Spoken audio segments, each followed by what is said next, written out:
Hello les amis, j'espère que vous allez bien. On se retrouve sur la chaîne Motographie pour le deuxième épisode du 24 heures en tant que. Et aujourd'hui, je découvre le métier de chauffeur poids lourd grâce au groupe Envoyé Spécial. Allez, c'est parti. Moi, je vais aller chercher ma remorque pour la tournée demain.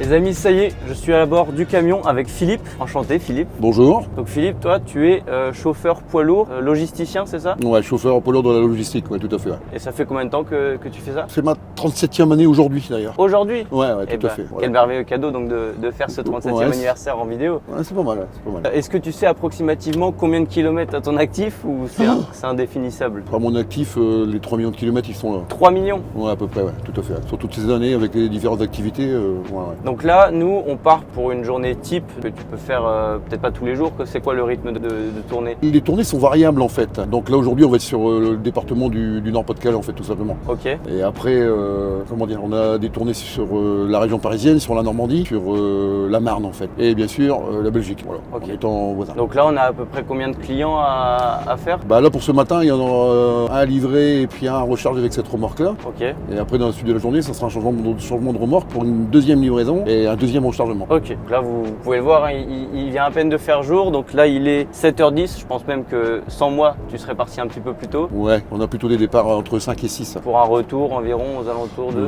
17, 18 quoi, toujours pareil. Donc ça fait des belles journées quand même. Ouais, voilà. Donc là on est à bord d'un camion de charge maximum autorisé à 44 tonnes, c'est ça? Donc, comme on dit, 44 tonnes au sol, ça fait à peu près 29 tonnes de charge. 29 Voilà, tonnes on a de le droit à charge. 29 tonnes de charge à peu près. Ça veut dire que le camion fait à peu près 15 tonnes en lui-même. Voilà, exactement. Ok, et derrière là on a beaucoup de charges? Aujourd'hui, non. Non, on doit être à quoi, 2 tonnes, je crois, aujourd'hui. Oh, ok, ça va. Tu le sens dans la direction que c'est pas très chargé, je suppose. Dans la traction et dans le freinage, on sent tout de suite si c'est lourd ou si c'est pas lourd. Quoi. Oui. Maintenant, donner le poids, c'est un peu difficile, mais on sait que c'est léger comme aujourd'hui. Quoi. Ok.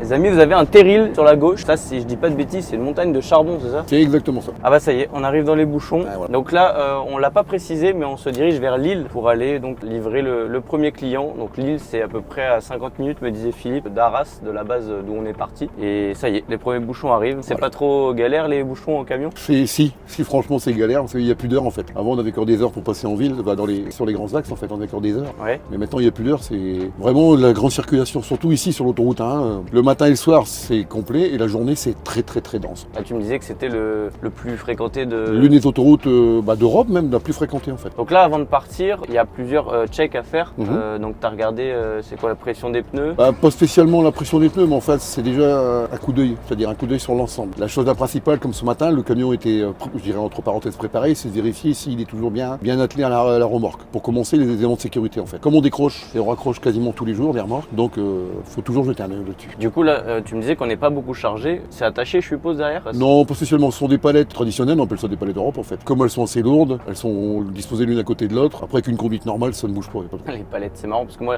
les palettes, j'ai plus les habitudes de les avoir au volant. Ah oui, voilà, sur des véhicules, ouais, effectivement.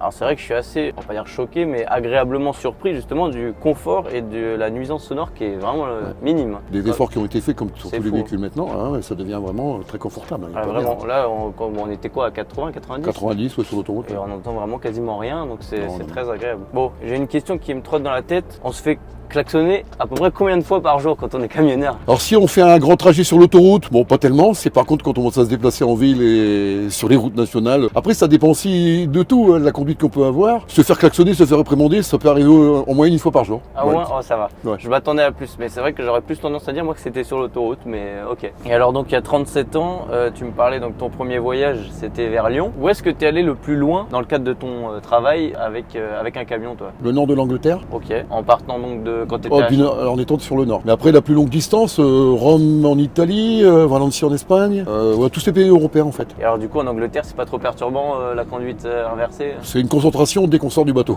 Ouais, c'est ça. Parce Et que- après on se mélange dans la foule et puis quand on sort du bateau c'est tout de suite en fait. Ah oui. Oui, puis tu m'expliquais déjà les ronds-points, c'est compliqué en France parce que c'est pas le même code que les voitures. Alors j'imagine qu'en Angleterre, c'est Voilà. encore plus compliqué. Mais entre parenthèses, merci aux Anglais parce qu'ils sont très fair-play sur la route par contre. Ouais, c'est des gentlemen drivers. Voilà, c'est exactement ça. Donc on parlait tout à l'heure, ce camion a pas mal d'aide à la conduite. Et là, tu as une belle caméra. En mettant le clignotant sur la droite, ça nous zoom de la caméra qui nous permet de corriger tous les angles qui sont à droite là-bas. Ça se situe où par rapport au rétroviseur? La caméra doit être en haut de la porte, à l'extérieur, et tu le verras pas quoi. C'est comme un troisième rétroviseur mais plus bas. Voilà, c'est ça. Et lui, il te donne un angle beaucoup plus allongé de ce qui se passe à droite et surtout en bas, en fait. On ne peut pas toujours voir. Et tu l'as que à droite ou tu l'as à gauche aussi? Non, que à droite uniquement parce que bon, à gauche, il suffit Ok. qu'on se penche quoi, tu vois. Et il se met automatiquement une fois que tu mets le clignotant. Voilà, exactement. Les amis, ça y est, on est sorti de l'autoroute enfin. Il y avait pas mal de bouchons aujourd'hui. Effectivement, c'est le moins qu'on puisse dire.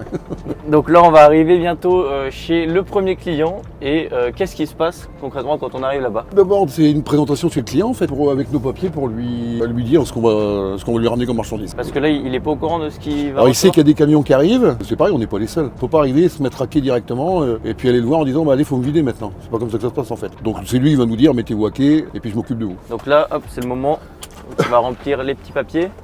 Pas de bol, à 10 secondes près, on a été les premiers. Donc ça, c'est le côté administratif. Ouais, il en faut. Il en faut. Voilà, c'est tout bon. C'est tout bon. Et puis,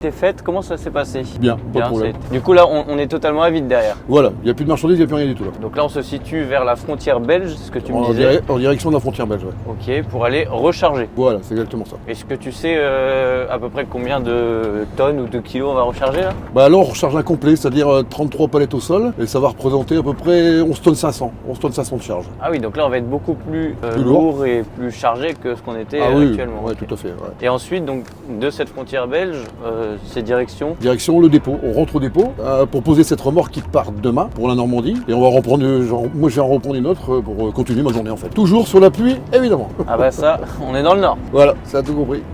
Qu'est-ce qui se passe concrètement? C'est le chargement, tu me disais? Bah, comme tu peux le voir, il va arriver avec ses palettes. Hein. Ouais. Donc on va en prendre aujourd'hui 31, qui va quasiment remplir toute la remorque. Mais on peut en mettre 33. Après, on a 13,20 m de long sur 2,40 m de large. Donc des palettes Europe 80-120, c'est traditionnel parce qu'après les palettes, les dimensions peuvent changer. Comment ça se passe? Est-ce que vous faites du fragile des fois? Quand je dis vous, c'est le groupe envoyé spécial. Hein. Ouais. Toi, est-ce que ça t'arrive de faire du fragile? Est-ce que du coup il y a des techniques d'accroche, des trucs différents? Ouais, voilà, exactement, sur des palettes qui sont un peu sensibles, comme on dit. Il y a des points d'ancrage, ce que tu vois en bas au sol, là, ce sont des crochets. Tu vas mettre tes sangles dedans pour arrimer la marchandise, pour éviter que ça bouge. Les 3 barres que tu vois par poteau, là, c'est fait aussi pour maintenir la marchandise. Là, elles sont mises l'une d'un côté de l'autre. Donc, plus elles sont serrées, moins elles bougent, en fait. Ok, ouais. Et ces barres d'arrimage, tu peux les bouger en hauteur, selon l'auteur de tes palettes. Comme là, ça correspond plus poil, tu vois. Et savoir que c'est une bâche renforcée, en fait. Dedans, ce sont tous des fils de fer, ce sont toutes les bâches.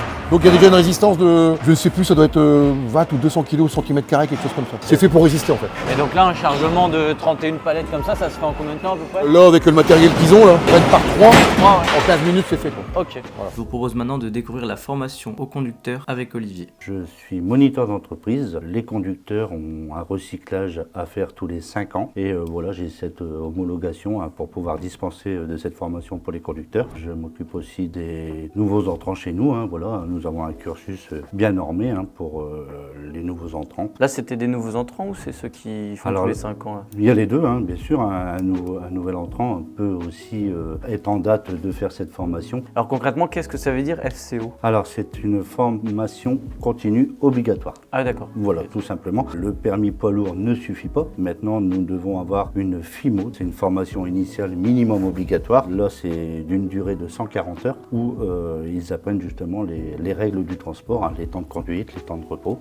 Et à l'issue de ça, voilà, tous les 5 ans, il y a une remise à niveau qui est faite. Il y a un chapitre dans cette formation qui est l'éco-conduite, qui est très importante. Donc, d'utiliser le véhicule rationnellement, d'essayer de le faire consommer le moins possible pour faire des économies de carburant et aussi de moins de rejet de CO2 pour notre planète. Formation avec Olivier terminée, je vous emmène avec Maximilien découvrir les transports réfrigéré. Enchanté.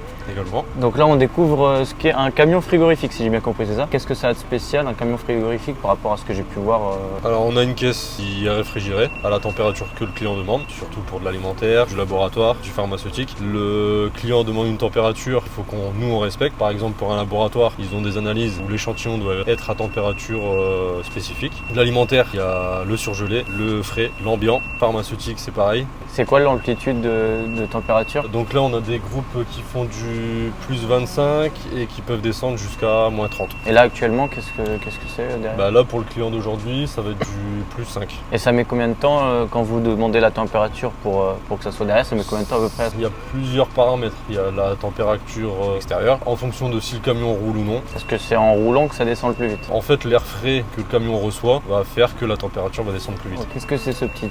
Bah, avec ce boîtier là on commande la mise en marche, l'arrêt du frigo. Donc là il est programmé à moins 25 et si le camion est stationné et qu'il doit tourner en permanence, on a une prise qui permet de relier le groupe frigo sur prise secteur et que le frigo tourne sans que le moteur du camion fonctionne. Mais là du coup il n'y a qu'une caisse de rempli mais vous allez toutes les remplir au fur et à mesure de la Tout journée? ça au fur et à mesure, ouais. Ok. Ah donc ça se met en marche là pour... Ça se met en marche parce que la température elle est remontée, du coup il se remet en route.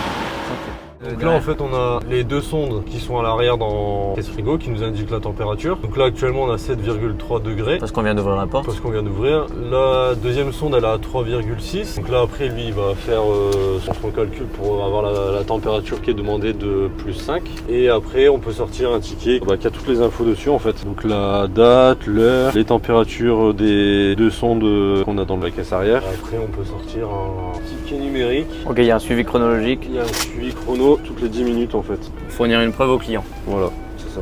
Les amis, je suis avec Valentin. Bonjour Valentin. Salut. Valentin est le responsable du développement du groupe Envoyé Spécial et c'est grâce à lui que je suis là aujourd'hui. C'est lui qui m'a contacté pour venir. Est-ce que tu peux rapidement présenter un petit peu donc, le groupe dans sa globalité, les activités que vous avez, le nombre d'entreprises et globalement voilà, votre marché, quoi. Alors nous on est le groupe Envoyé Spécial, on a été créé en 1997, on est un groupe familial, notre PDG fait le fondateur, toute la famille travaille dedans. On a aujourd'hui 5 marques d'exploitation des camions, donc sur différentes activités, l'urgence, la distribution, le frigo, le BTP et les transports un petit peu particuliers. Et puis on a aussi une société d'affrètement et une société de location de poids lourds. Aujourd'hui sur le groupe on a 17 implantations en France, qu'elles soient physiques avec des camions ou juste un bureau d'affrètement. On compte à peu près 620 collaborateurs dans le groupe pour 780 véhicules. On a un groupe qui est en forte croissance, depuis 2015 on a des croissances à 2 chiffres tous les ans, beaucoup de croissance externe, de la croissance interne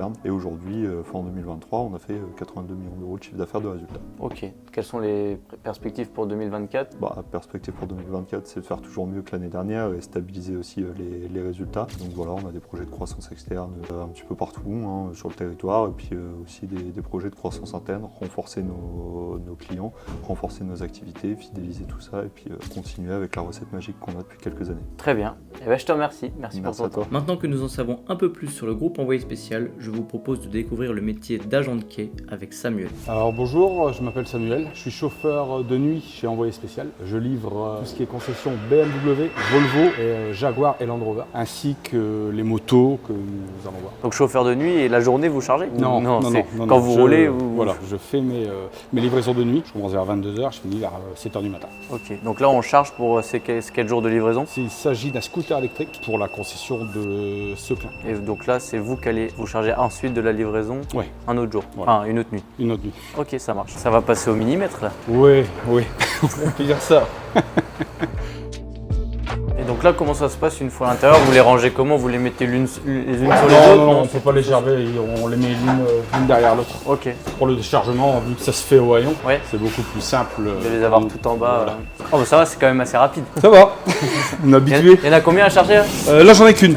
Ah bon, ça va, ok. Donc toi, tu m'as dit que tu avais la double casquette conducteur et agent de quai. Ouais. Donc j'ai vu avec Philippe ce matin qu'est-ce qui fait d'un bon conducteur de camion et pour toi, qu'est-ce qui fait un bon agent de quai? Les EPI, Les EPI, qu'est-ce Ouais. que ça veut dire les c'est EPI? les éléments de protection individuelle. Il s'agit du gilet, Ce que manteau, j'ai là. voilà, les chaussures de sécurité Ouais. et les gants. Ok. Ainsi que les différents cassettes pour conduire les différents engins électriques que nous avons sur les quais. Donc un engin électrique comme celui-ci. Voilà. C'est une formation qu'il faut pour avoir ça. C'est ça, soit une formation interne, Ok. ou soit une une formation dans un centre spécialisé. Bon les amis, un des moments les plus sympas de la vidéo, hein, on va se le dire clairement, je vais avoir la chance de conduire un tracteur. Un tracteur. Donc là on est dans le tracteur un peu similaire à celui que j'ai fait ce matin avec Philippe en tournée, c'est ça? C'est celui-là, ouais. Donc c'est cool, je vais pouvoir avoir la chance de conduire sur route fermée évidemment parce que j'ai pas mon permis ni la formation qu'on a vue dans cette vidéo. Et bien c'est parti. Du coup, la première chose qu'un conducteur fait quand il arrive dans son véhicule, il met sa carte conducteur. Donc c'est l'appareil que vous avez au-dessus de votre tête qui est éclairé. Et c'est un ordinateur qui va enregistrer tous les temps de conduite et les temps de repos du conducteur. Donc voilà, parce qu'il y a bien une réglementation à respecter. Ok. Voilà. Ensuite, une fois que ça c'est fait, vous pouvez démarrer le véhicule. Donc là on est sur un véhicule automatique. Tout à fait, c'est la boîte automatique. Donc pied sur le frein quand même. Oui, allez-y, vous pouvez mettre le pied sur le frein. De toute façon, vous inquiétez pas, il y a ce qu'on appelle le frein de parc qui est mis. Et voilà. Ok, très bien. Le véhicule est démarré. Comment on fait pour Alors, baisser justement, le volant? pour régler ce volant, vous avez une pédale à votre gauche. Là-bas, ouais. Voilà, là-bas. Vous appuyez dessus Ok. et il y a deux temps. Vous avez premier temps justement pour le ramener sur vous et aussi vous pouvez aussi orienter le volant, l'inclinaison. Vous avez deux modes sur la pédale. Deux modes sur le... Il faut Voilà. que j'appuie plus fort? C'est ça. Ok. Voilà. Ok. Et voilà. Donc là, maintenant, alors attendez, je suis un petit peu loin des Un pédales. petit peu loin, il faut rapprocher un petit peu. Donc ça c'est comme une voiture classique. Comme une voiture. Voilà. Donc en premier, on règle son siège, le volant et après les rétroviseurs. Ah non, c'est là. Hop. Alors. Vous réglez bien votre siège, le volant et Alors seulement rétroviseur à gauche, je vois très bien. après. Voilà. Et bah, à droite, alors où est-ce que c'est ça? Je vais mettre celui-là et voilà. Voilà. Donc là, j'ai réglé ma position de conduite. Pour l'instant, c'est comme dans une voiture, sauf que je suis à 3 mètres de haut. Tout à fait. Ben, comme les voitures, en boîte automatique, vous le mettez sur le A. Oui, avec le pied sur le frein, je suppose. Voilà. Ok. Voici le frein de parc. Donc, Le frein de parc qui est... il est où? C'est un petit bouton? alors, ce qui est bien sur ces véhicules-là, le fait que, allez-y, accélérez. Ah, et ça va enlever tout Voilà, ça automatiquement. l'enlève automatiquement. Ok, Et voilà, c'est parti. c'est parti. En tout cas, l'avantage, c'est qu'on voit super bien insérer carte conducteur. Voilà, bien sûr, c'est parce que nous avons pas mis la carte. Ce qui est bien, c'est qu'on voit super bien dans les rétroviseurs. Là. Tout à fait. Et en poids lourd, vous avez vraiment ce pare-brise panoramique. Ah oui, oui. Vous avez une super vue. C'est vrai que c'est pas mal. Alors, est-ce que ça braque bien? Pas de souci, ça braque très ça bien. braque très bien. Là, n'accélérez surtout pas trop fort parce que vous avez quand même un véhicule. Donc, comme on dit en solo, nous n'avons pas de remorque. Il développe quand même 460 chevaux. Pas mal. Une petite bombe dans les mains. C'est ça. Et alors, du coup, comment ça se passe pour la motricité? Là, j'ai combien de roues en dessous là? 4? En tout, vous en avez 6. Là, il y a 6 roues là? Voilà, vous avez les deux à l'avant, forcément. Et là, il y en a 4 Et derrière. derrière, vous avez un jumelage, Et du deux coup- de chaque côté. Et ça passe par où la motricité là du Alors, coup sur les roues à l'arrière, toujours. Les dernières. Donc, Voilà. il y a une sacrée autonomie, hein, je vois 1528 Ah oui, km bien sûr. Vous avec pouvez, une barre et demie. vous pouvez en faire des kilomètres. Après, vous avez des contenances de réservoir maintenant qui approchent les 800 litres.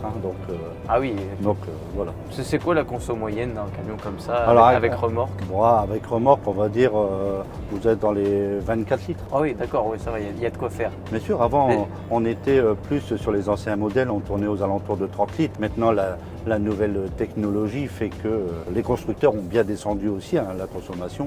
Oui, oui. Donc voilà, on parle maintenant de 24 litres, qui est beaucoup mieux. Il n'y a pas d'hybridation dans un véhicule comme celui-ci. Non, pas du tout. Non. C'est que- Celui-là c'est est que un du véhicule, thermique. voilà, c'est vraiment un véhicule thermique. Et alors, tout à l'heure, il y avait une caméra ici. Tout à fait. Donc c'est quand je mets le clignotant? Mettez le clignotant droit. C'est droit. ici. Voilà. Vous avez un angle mort, donc la caméra est positionnée sous le rétroviseur. Comme ça, vous voyez le véhicule. En poids lourd, vous avez énormément de ce qu'on appelle d'angle mort. Oui, donc oui. c'est ce que le conducteur ne voit pas. Donc comme derrière le rétroviseur. Donc vous imaginez quand vous arrivez à un rond-point, voilà, ce qui se passe derrière le rétroviseur, vous ne le voyez pas. Oui, bien sûr. Les véhicules qui viennent ici se mettent ici, vous ne les voyez pas. Donc c'est pour ça que c'est tous ces ajouts de caméras. Voilà, la technologie avance et augmente la sécurité. Alors ce qui est assez bizarre, contrairement à la voiture, c'est que mon siège bouge. C'est-à-dire qu'il y a un amortisseur sur le siège. Alors tout votre véhicule est sur pneumatique, suspension pneumatique, pneumatique, bien sûr, aussi bien la cabine que votre siège. C'est pour ça que c'est quelque chose qu'on peut régler. Mais c'est surtout pour le bien-être du conducteur parce que vous imaginez le nombre de secousses qu'il pourrait avoir dans la journée et ce qu'il Oui, lui bien donnerait sûr. dans le dos. Voilà, ça permet d'amortir le choc. Ce que je vous propose, c'est du coup de faire la marche arrière pour rentrer. Allez, c'est votre baptême. Allez, On va voir ça. je suis bon en créneau en voiture, on va voir si avec les camions. On va voir ça. Donc là, ça se fait au rétroviseur. Ouais, comme à l'auto-école. Voilà, Ah oui, d'ailleurs, il doit y avoir des camions école avec un pédalier pour le copilote du coup. c'est ça. Alors ça fait un peu loop, je me rends pas compte si je suis proche ou pas du trottoir. C'est bon de votre côté? Là, je vais braquer un petit peu parce que là, pour l'instant, je suis pas sûr de rentrer. En fait, ça fait effet loup. Ouais, mais c'est bon. Ne vous inquiétez pas, je contrôle.